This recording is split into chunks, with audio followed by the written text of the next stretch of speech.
Eh bien, bonjour à tous. C'est un honneur de vous accueillir ici pour le premier épisode de notre podcast institutionnel, Le Point Baudimont. Aujourd'hui, on reçoit pour la première fois et pour ce premier épisode un invité très spécial. Mais pour l'accueillir, je suis accompagné. Il me fallait une petite expérience un peu journalistique. Et pour ça, je suis accompagné de Bruno. Bruno, bonjour. Bonjour, donc moi je suis le chargé de communication de Baudimont et effectivement j'ai une expérience de journalisme de longues années. Donc vous allez nous voir tout au long de cette saison 1, donc de cette année scolaire. Maintenant, je vais introduire la personne qu'on a invitée aujourd'hui, qui nous fait l'honneur tout simplement d'être présent pour ce premier épisode. C'est Monsieur Vanier. Monsieur Vanier, bonjour, comment vous allez ? Bonjour à vous deux, je vais très bien. Je suis ravi d'être dans cet espace et devant ce micro, c'est le récente acquisition Baudimont. C'est ça. Une grande joie. Je vais tout simplement, avant tout, vous demander de vous présenter, votre nom, votre prénom, votre fonction, et nous dire un peu, qu'on sache un peu plus qui vous êtes. Eh bien, donc je suis Jérôme Vanier, donc chef d'établissement de l'ensemble Baudimont, ou dit aussi directeur général. C'est moi qui ai reçu lettre de mission pour diriger un collège, un lycée général et technologique, un lycée professionnel et un centre de formation professionnelle lui-même qui accueille notamment le pôle supérieur HEA. Voilà, c'est une grande mission avec beaucoup de sujets divers. Ça nous fait très plaisir de vous recevoir. Vous inaugurez ce podcast, donc ça nous fait plaisir. On veut savoir, c'est quoi une journée dans votre peau en dehors du travail ? Est-ce que voilà, vous êtes du genre à lire des livres ? Qu'est-ce que vous faites en dehors du travail ? En dehors du travail, je prends soin de moi. Et j'essaie d'oublier que je suis chef d'établissement. C'est assez facile pour moi parce que je sais faire passer d'un univers à l'autre. Et j'ai la chance d'avoir une famille très, très précieuse et très belle. Donc, ce temps-là, je le consacre à l'humain et à autre chose que des questions très techniques ou stratégiques d'un ensemble scolaire. Donc, lecture, jardinage, voyage, vélo, marche à pied, sport, c'est très important. C'est important, oui. J'essaie ce que je dis aux élèves, je rappelle à notre communauté nous avons une âme, un corps, un esprit. J'essaie de cultiver les trois. Pendant mon travail, plus difficile, surtout en dehors du travail. D'accord, c'est peut-être des choses qui vous viennent aussi de quand vous étiez vous-même écolier. C'est quoi votre plus vieux souvenir d'école ? Oui. Le plus vieux souvenir d'école, je crois, c'est lorsque mes grands-parents m'ont déposé dans mon école maternelle et qu'ils se sont trompés d'école. Donc j'ai passé une journée, avec des inconnus, mais après on m'a vite retrouvé quand même. Hein. D'accord. Ça, c'est un de mes plus vieux souvenirs. J'étais quand même Original. jeune. Oui, ça, c'est original. Et vous étiez plutôt bon élève quand vous étiez à l'école ? J'étais plutôt un bon élève et j'étais surtout... c'est vraiment au lycée que j'ai donné le meilleur de moi-même. J'étais surtout... Alors, bon élève au sens où j'aimais l'école. Et même si j'avais pas... Il y a des moments dans la scolarité où on n'a pas toujours les meilleures notes, c'est pas bien grave, ou les meilleures moyennes. Mais surtout, j'aimais cet univers qui représentait pour moi le savoir, où j'avais des professeurs assez structurants. Voilà, j'ai aimé j'étais dans un établissement que j'ai trouvé. Et après, j'y suis revenu, puis j'ai mis mes enfants dans cet établissement que j'ai trouvé accompagnant, rassurant. Voilà. Donc j'aimais l'école. Oui. J'aimais l'univers, l'énergie qui s'en dégageait. Et après, j'ai bien travaillé au lycée. Oui. Est-ce que vous pouvez nous faire un point quand même sur votre parcours scolaire ? Donc, où est-ce que vous avez étudié, par exemple, les spécialités à votre époque ? Donc, le baccalauréat, il n'y avait pas de spécialité vraiment, mais j'avais beaucoup de passion pour les langues étrangères, la littérature, la philosophie, l'histoire. J'ai plutôt un profil littéraire. Donc, j'ai hésité. Donc, j'ai souhaité être professeur, assez tôt d'ailleurs, parce que l'univers me plaisait, comme je vous le disais. Je trouvais que c'était une belle... consacrer sa vie à la transmission du savoir et à le partager. Je trouvais que c'était une belle mission. J'avais le sentiment aussi qu'on avait une certaine liberté dans la pratique professionnelle. Donc j'étais très attiré par ce métier. Et j'ai hésité entre les lettres ou ou l'anglais. Voilà. Et j'ai choisi d'être professeur de lettres. Lettres. Donc vous souhaitiez d'abord être professeur avant de souhaiter d'être directeur d'un établissement, Bien de entendu. diriger. Oui, je me suis jamais... c'est très rare, je ne sais pas si ça existe d'ailleurs, des jeunes qui ont envie d'être chef d'établissement. On découvre l'existence de ce métier après. Donc, mais d'abord, premièrement, je souhaitais être dans un univers scolaire, universitaire, oui, un monde de transmission et de savoir et de culture. Votre premier poste, c'était en tant qu'enseignant en collège, en lycée? J'ai commencé tout de suite avec les deux, d'ailleurs, collège et lycée. Donc, c'est l'avantage d'être dans un établissement privé sous contrat. Enfin, les ensembles scolaires catholiques sont très présents en France, hein, très fréquents. Donc, ça permet pour un professeur de tout de suite, comme le concours le prévoit, d'enseigner de la 6e à la terminale et au-delà même. Ce qui fait qu'il y a un moment dans votre carrière d'enseignant où il y a une espèce de déclic qui vous dit « Tiens, pourquoi pas accéder à la direction, pourquoi pas prendre plus de responsabilités ?» C'est vrai. Donc C'est vrai. J'avais déjà, j'étais professeur et puis j'avais aussi une responsabilité de niveau, des 6e, 5e, responsabilité pédagogique et pastorale. Donc voilà, je passais du cours au bureau de responsable. Donc ça s'est fait progressivement et puis c'est devenu une évidence. Enfin, c'est quelque chose qui me plaisait. Ce qui me plaisait surtout, c'est pourquoi le déclic, il vient d'où? Quand vous êtes professeur, vous n'êtes pas tout le temps dans l'établissement et vous ne voyez pas toute la maison. Et ça me manquait de ne pas avoir c'est un tout et on ne voit pas le tout, un établissement scolaire. Et j'avais envie de voir ce qui se passait en pastoral, voir tous les aspects de cet univers scolaire. Et c'est pourquoi je me suis dit, j'ai eu envie c'est devenu après naturel, que si vous voulez voir tous les aspects d'une maison, découvrir quand même un monde immergé, eh bien, et vous devenez vous prenez des responsabilités et ça peut vous mener à devenir chef d'établissement. Et à ce moment-là, vous avez peut-être eu des peurs ou des inquiétudes par rapport au fait de passer de professeur peut-être à quand même directeur? Eh bien, peur, non. Inquiétude, non. J'ai simplement accepté de me dire que beaucoup de choses que j'allais devoir gérer beaucoup de choses qui ne dépendaient pas toujours de moi, mais que j'allais devoir les gérer. Donc, et puis d'avoir une lourde responsabilité et d'accepter ces responsabilités qui sont quand même très, très grandes et dans tous les domaines. Donc, on pourrait avoir peur. En fait, je ne me suis pas dit que non, je n'ai pas eu peur. Je me suis dit, j'accepte plutôt de gérer la peur que peut faire naître cette fonction. Non, donc vous avez vraiment accepté, vous avez dit c'est ma voie. C'est un métier difficile, c'est un métier c'est à vous de gérer et il y a des situations qu'il n'y a que le chef d'établissement qui peut gérer, c'est très lourd. Eh bien, est-ce que vous êtes prêt à accepter cette lourde responsabilité pour qu'une maison puisse vivre, parce que sans chef d'établissement, c'est un des éléments d'un établissement scolaire. Il faut des professeurs, il faut des chefs d'établissement, il faut des gens qui assument à un moment, il faut des éducateurs. Il faut que chacun soit à sa place. Eh bien, cette place-là, est-ce que j'en accepte la lourdeur? Oui. J'étais clair pour moi que c'est une mission très difficile, très exigeante humainement. Et il fallait ne pas avoir peur, justement. Mais il fallait être clair là-dessus. Pas se faire d'illusions. On n'est pas là pour... ce n'est pas une sinécure, comme on dit, quelque chose un métier que vous faites et qui est confortable. Pas du tout. À partir de le moment où on a accepté ça, je veux dire, on n'a pas peur. Mais on pourrait avoir peur, c'est vrai.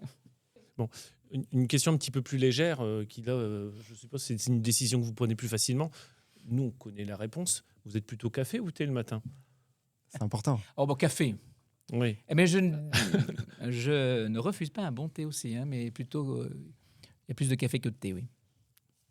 Moi, dans ma journée. J'avais une petite question. Est-ce que vous pensez qu'il existe, par exemple, des préjugés ou des stéréotypes sur le métier de directeur? Peut-être que quand vous étiez professeur, vous disiez, ah, peut-être un directeur, c'est peut-être strict, beaucoup débordé. Qu'est-ce que vous en pensez? J'ai toujours déjà été très respectueux des directions. Sans en connaître la lourdeur, je savais quand même qu'on ne pouvait pas dire n'importe quoi sur ce métier-là, surtout qu'un professeur ne connaît pas cette mission. Voilà, donc j'avais pas vraiment de préjugés. J'avais de bonnes relations avec les directeurs. Je respectais leurs prérogatives. Ça, c'est très important. Alors après, quand on peut avoir... quel cliché on a sur les directeurs? On pense qu'ils ont peut-être tout pouvoir, ce qui n'est pas vrai. Il n'y a que le pouvoir disciplinaire qui leur plaît, c'est pas vrai non plus. Donc, on peut enfermer un directeur. Il prend des décisions et des décisions qui ne sont pas là, qui visent au bien commun. Donc, forcément, quand on vise au bien commun, eh bien, parfois, on s'oppose à l'individualisme forcené de certains. Et donc, forcément, ces personnes-là ne peuvent pas toujours comprendre ou ne veulent pas comprendre la décision qui ne va pas dans leur sens. Donc, il peut y avoir des clichés. On peut enfermer le chef d'établissement, le directeur, dans le cliché de celui qui n'en fait qu'à sa tête ou qui ne prend pas la décision qui convient.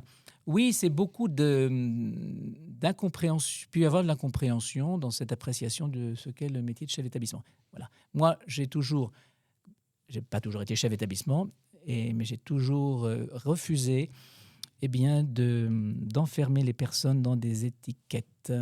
Ouais. Ce qui fait que pour vous, c'est quand même assez difficile de le résumer, ce métier-là, en un mot ou en une phrase.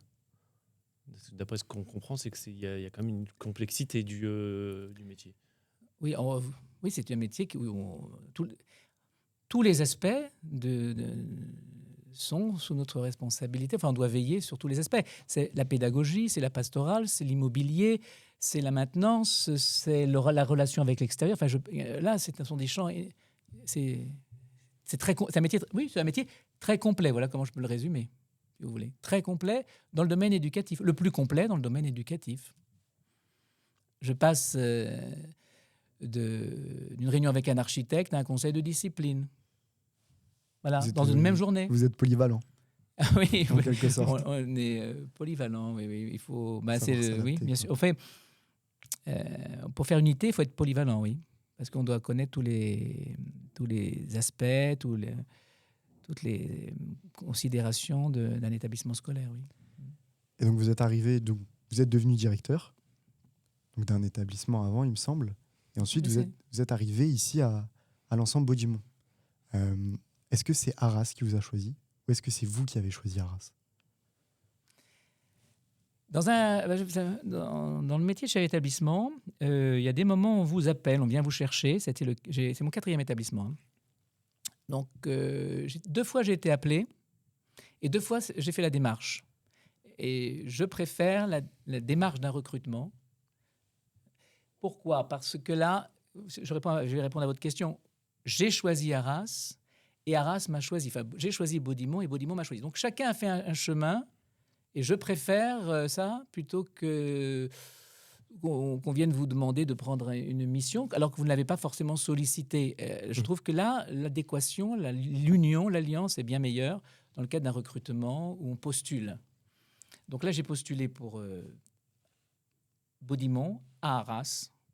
Et Baudimont. Arras vous a pris. Et Arras m'a retenu. Oui. Alors, pour sortir un petit peu de Baudimont, puis pour rester plus dans la ville, c'était une ville que vous connaissiez, Arras. C'était une ville dont vous avez déjà entendu parler. Et puis aussi, vous vous y sentez comment aujourd'hui? Ça fait quand même plusieurs mois que vous vivez maintenant, que vous êtes vous-même arageois. Oui. Voilà. Quelle est votre impression par rapport à Arras? Arageois de centre-ville.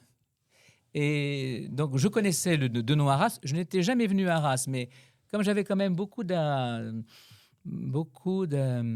d'envie, j'allais souvent en Belgique, j'aimais bien le monde, l'univers du Nord. Je passais pas loin d'Arras, plutôt près. D'ailleurs, l'autoroute qui longe Cambrai-Arras. Mais enfin bon, je voyais quand même sur les panneaux indicateurs la ville Arras. Donc je connaissais aussi par l'histoire Arras, mais je n'étais jamais venu à Arras, c'est vrai. Donc je suis tout à fait conquis, mais tout de suite par la ville. Parce que moi, j'ai toujours été habitué à des villes de taille moyenne. Ici, c'est une belle ville de taille moyenne. C'est une ville avec un très beau patrimoine. Tous les jours, comme je circule à vélo, tous les jours, je m'extasie sur les bâtiments, sur certains bâtiments, sur certains espaces. Je me suis très, très bien adapté à la ville, que j'aime beaucoup. J'aime sa jeunesse, son dynamisme. Ces places sont extraordinaires. Ce qui m'a beaucoup marqué, c'est quand je suis arrivé, c'est que dans une ville, je dirais même une grande ville, un dimanche soir, eh bien, il y avait de la vie sur les places. Et ça m'a impressionné, j'avoue. C'est le point fort un peu d'Arras qui vous plaît ici. Oui, le point fort d'Arras aussi, c'est le fait que c'est au cœur d'un réseau de moyens de transport assez exceptionnel, avec des aéroports qui sont tout près, un TGV, des autoroutes. Voilà, ça, c'est extraordinaire. On est très vite connectés. Ouais. Donc, il y a une grande ouverture. C'est une ville avec beaucoup d'ouverture. C'est une belle ville. C'est une belle ville avec une belle énergie. Moi, je me suis très bien installé à Arras. C'était un choix. Voilà, oui, je me suis... j'ai trouvé ma place. C'est parfait. Alors, j'avais une question. Est-ce que pour vous, l'ADN que vous venez de nous donner d'Arras, elle correspond aussi à l'ADN de Baudimont? Et pour vous, qu'est-ce que c'est l'ADN de Baudimont concrètement? Parce qu'on sait qu'Arras, c'est une ville qui est très cultivée. D'abord, l'ADN de Baudimont. Alors, Baudimont, en quelques mots, pour moi, effectivement, c'est... sans reprendre la devise vincentienne, c'est quand même le goût pour l'excellence, le dépassement plus que l'excellence, un fort rayonnement sur le territoire,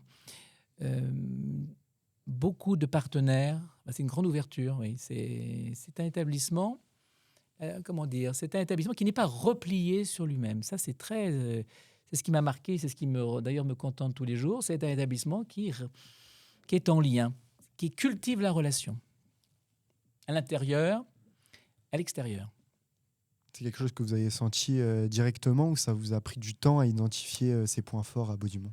Quand on est chef d'établissement, très vite, l'immersion se fait très rapidement. C'est une plongée dans le grand bain très très vite, donc on le ressent très vite. Très très vite. Oui, non, ça n'a pas pris de temps. J'ai surfé sur l'énergie. Et comment vous expliquez Baudimont à quelqu'un qui n'est pas du tout de Baudimont et qui peut-être même n'est pas d'Arras?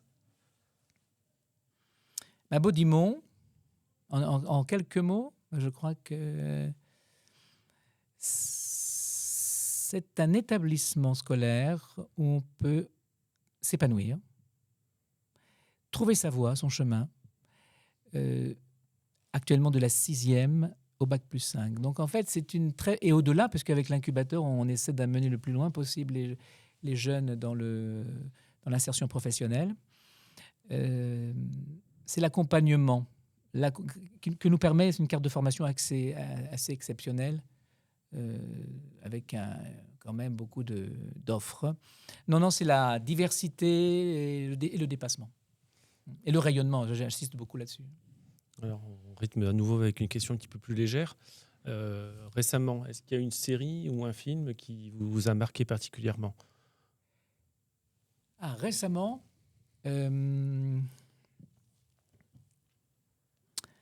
alors j'avoue que je ne regarde pas beaucoup les séries.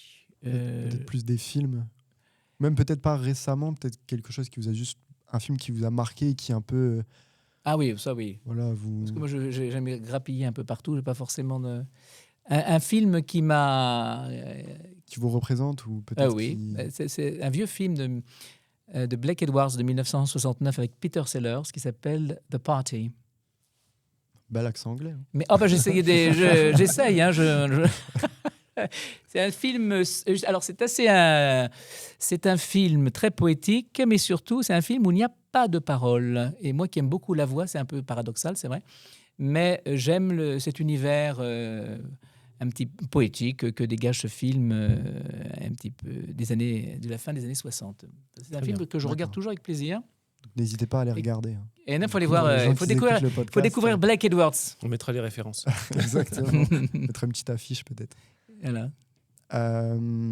Qu'est-ce qui vous a surpris quand vous avez découvert la communauté Baudimont, les élèves, les parents, les gens qui rythment un peu la vie autour de Baudimont?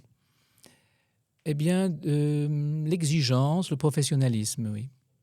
C'est des très bonnes qualités. Ah oui, oui, oui. Mais je crois que Baudimont, je ne l'ai peut-être pas dit, je n'ai pas dit le mot exigence, mais il faut vraiment le cultiver. Mais il faut pas. Voilà, c'est l'exigence, on va dire vincencienne. On ne peut pas être exigeant sans être bienveillant, être encourageant. Vous voyez, ça va ensemble pour moi. Et on a ces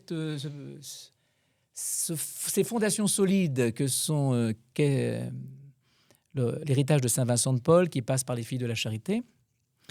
Donc c'est vrai que cette exigence, elle pourrait être inaccessible s'il n'y avait pas justement, et ça les gens le rappellent souvent, cet héritage vincencien qui nous invite à promouvoir la dignité humaine. Voilà, à être encourageant, à cultiver le tact entre soi, notamment. Est-ce que vous auriez une anecdote concrète, du coup, pour illustrer tout ça, cet esprit au sein de la communauté Baudimont? Des anecdotes. Peut-être une discussion, un lien qui vous a marqué? C'est au quotidien, donc j'avoue que moi, à chaque fois, d'un établissement à l'autre, je retrouve des fondamentaux chrétiens, bien sûr. Hein. Donc après, avec Saint-Vincent de Paul, il y a encore une autre dimension chrétienne qui est un peu plus affirmée. Alors, sur une anecdote de l'établissement, non, pas sur l'anecdote, mais je trouve que le projet du collège est complémentaire. Ça fait la richesse d'ailleurs de Baudimont. Ce projet où on est attentif aux besoins particuliers, mais dans toutes les dimensions. C'est pas forcément des élèves qui ont du mal, c'est aussi des élèves qui vont très bien et qui sont doués, qu'on accompagne pour aller encore plus vite. Cette capacité d'ajustement, voilà, moi c'est pas une anecdote ça, mais mais ça fonctionne. C'est concret. Ça fonctionne. C'est le projet d'établissement. Pour moi, il prend beaucoup de concret là. Et puis et ça c'est vrai sur d'autres modalités au lycée professionnel, au lycée général et technologique, à HEA, enfin au centre de formation professionnelle.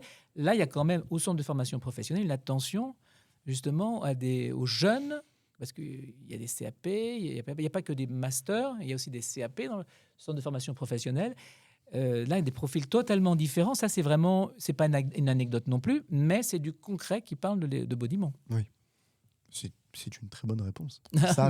J'essaie de répondre en tout cas. Baudimont, ces dernières années, c'est aussi beaucoup de projets, effectivement. Le mot projet revient souvent. Il y a même des projets immobiliers, des choses qui changent beaucoup. Je crois que c'est surtout projet immobilier. Alors, est-ce que vous, aujourd'hui, il y a un projet qui vous tient particulièrement à cœur? Bien sûr. C'est le projet d'établissement. Parce que je ne l'ai pas trouvé. Il y a un projet éducatif et enraciné dans l'histoire de Saint-Vincent de Paul. Tout établissement a un projet éducatif, mais il est immuable. Mais il a aussi à faire vivre, à être mis en œuvre concrètement, ce projet éducatif, par le projet d'établissement. Et à Baudimont, il a existé, mais il s'est dilué et il est à reconstruire. Un projet d'établissement, c'est sur les 5 années qui viennent. Il a une durée de vie de 5 ans. Donc, il faut engager toutes les énergies de la maison pour réécrire régulièrement un projet d'établissement, enfin, le faire évoluer. Là, je dois avouer que je ne l'ai pas trouvé. Il n'y a aucun écrit dans la maison où dit voilà le projet d'établissement Baudimont.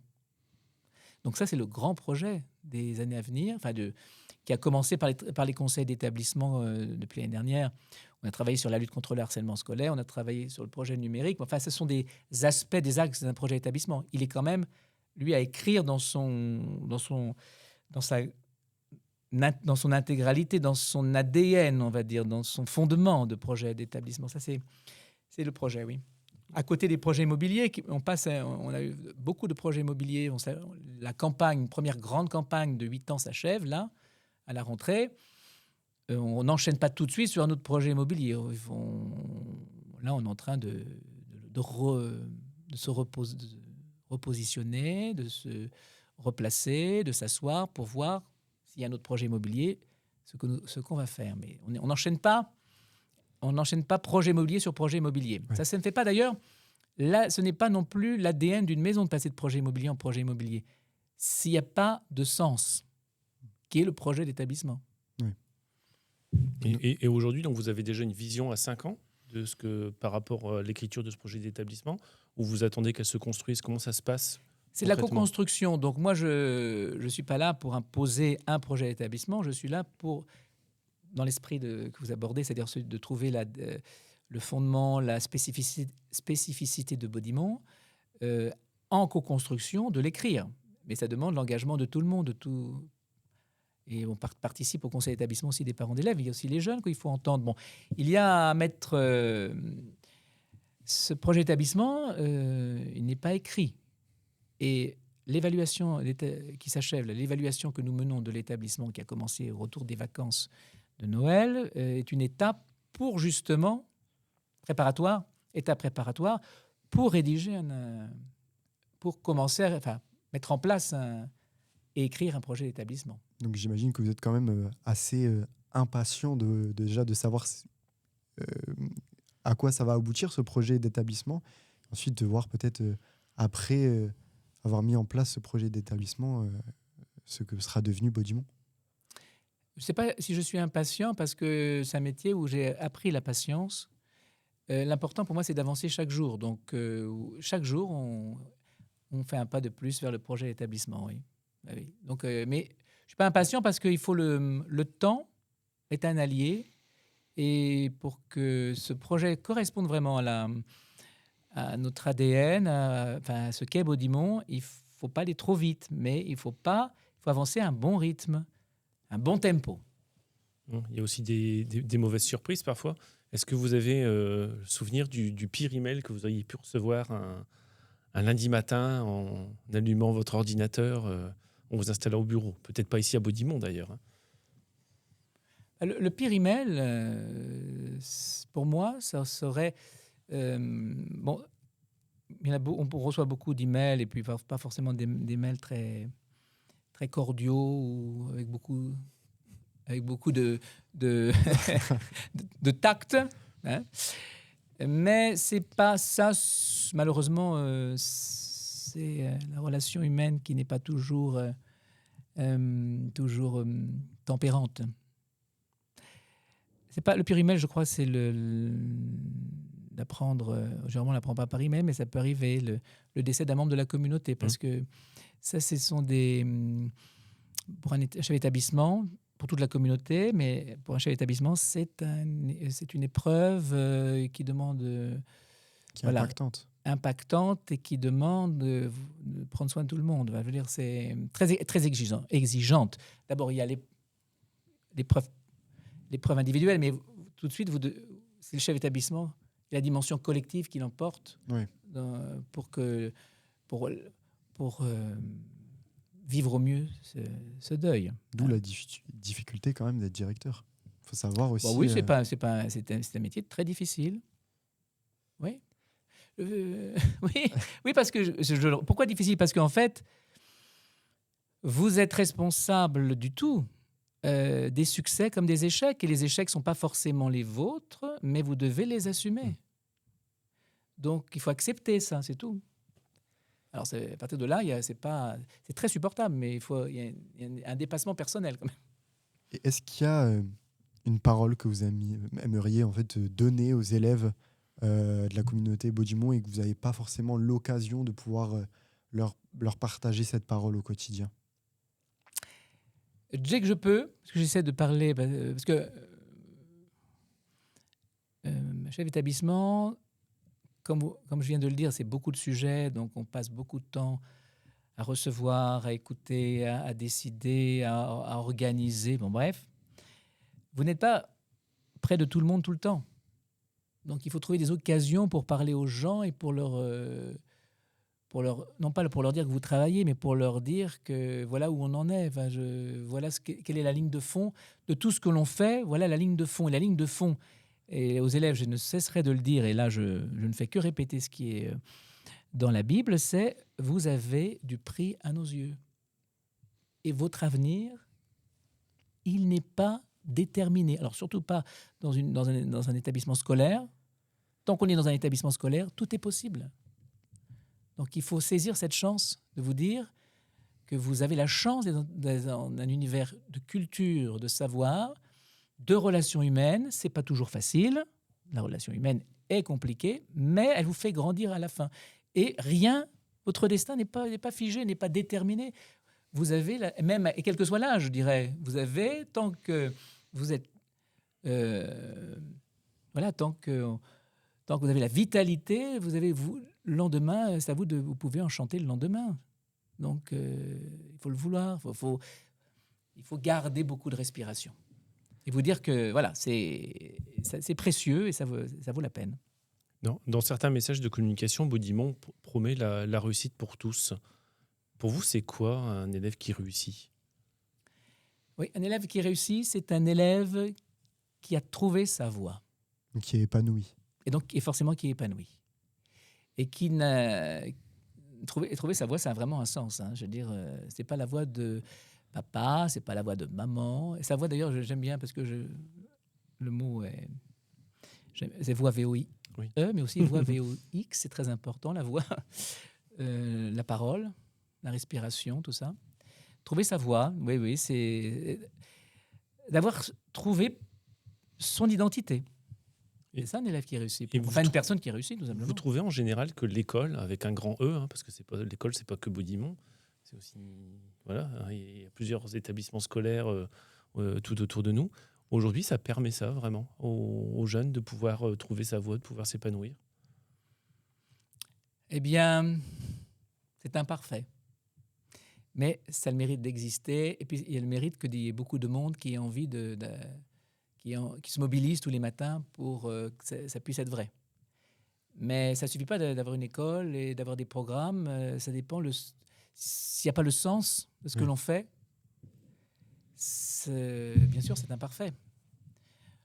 Donc, la réussite de l'école, c'est surtout d'ouvrir des horizons, je pense. Oui. Et vous, aujourd'hui, en tant qu'enseignant ou éducateur, si vous vous retrouviez en face de vous-même à 17 ans, vous lui diriez quoi, ce jeune homme de 17 ans ? En avant. C'est une bonne réponse. Je vais vous poser la dernière question. Et après, forcément, je vous remercierai d'être passé. Pour vous, est-ce que vous avez un message pour les élèves de Baudimont, là, que vous souhaiteriez donner là maintenant pour ce premier épisode du podcast? Ce qui est très important pour les élèves qui sont sur lesquels je veille tous les jours avec beaucoup d'autres, c'est qu'ils puissent avoir confiance dans les adultes. Qu'ils puissent trouver dans cette maison un adulte pour pouvoir justement s'épanouir. Enfin, une oreille, une attention, une écoute qui leur fasse comprendre qu'ils ont de la valeur. Voilà, c'est ce que je souhaite le plus à nos élèves et c'est ce qu'on essaie pour moi, c'est peut-être pour ça que je me lève tous les matins. C'est pour faire fonctionner une maison. C'est vrai, fonctionner une maison, mais avec ce sens-là. Hein, c'est-à-dire permettre d'avoir une structure qui permet à des jeunes de comprendre qu'ils ont un bel avenir à construire. D'accord, donc on termine, comme le dit Nathan, effectivement, ce premier épisode en vous remerciant pour commencer. Et puis on va vous demander aussi d'annoncer le deuxième épisode qui sera diffusé certainement dans le courant du mois de mai. Et notre invité sera donc... Eh bien, le prochain invité qui prendra ce siège s'appelle Julien Omar. Et il est le responsable de la restauration à Baudimont. C'est une occasion pour moi de le remercier pour son travail et pour la qualité du restaurant, enfin des menus qu'il propose chaque jour. C'est vrai, alors ça, je ne sais pas si j'ai le droit de continuer à parler un petit peu, mais si. Vous pouvez, je dois dire que c'est le premier établissement j'en ai connu 5, c'est le 5e, où on mange très bien. C'est vrai. Je pense qu'on aura un podcast alléchant au mois de mai. Ouais, je pense. Je n'en doute pas. En tout cas, merci beaucoup. Monsieur Merci Vanier. à vous. Merci Bruno. Merci. Aussi, de m'avoir aidé. Merci Bruno, merci Nathan. J'espère merci Lou. Merci Lou qui est derrière la régie. Merci À vous aussi qui regardez ce podcast, on espère qu'il vous a plu. C'est un podcast qui va évoluer avec nous, mais aussi avec vous. On va faire des changements. Le décor ne sera peut-être pas toujours le même. On recevra toujours des invités différents, peut-être des artistes, peut-être des écrivains, des journalistes, des personnalités qui sont extérieures peut-être à Baudimont. Et ça, je vous laisse nous suivre pour pouvoir en fait vivre ces aventures qu'on va vivre avec Bruno et avec plein d'autres invités ici sur Le Point Baudimont. Merci beaucoup. Merci, à bientôt. À bientôt. Au revoir.